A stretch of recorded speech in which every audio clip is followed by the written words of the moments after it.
Please kindly click on the red subscribe button below this video and subscribe to our YouTube channel. Thanks, God bless you as you do this.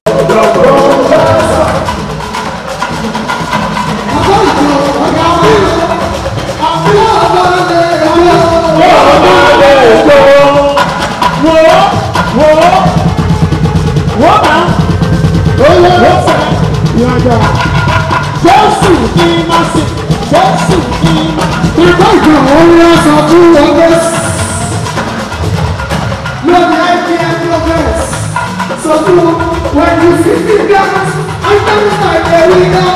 When you see me dance, I dance like a winner. When you see me dance, I dance like a winner. When you see me dance, I dance like a winner. When you shout like a winner. You shout like a winner. When you see me dance, I dance like a winner. When you see me dance, I dance like a winner. I dance like a winner.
Why you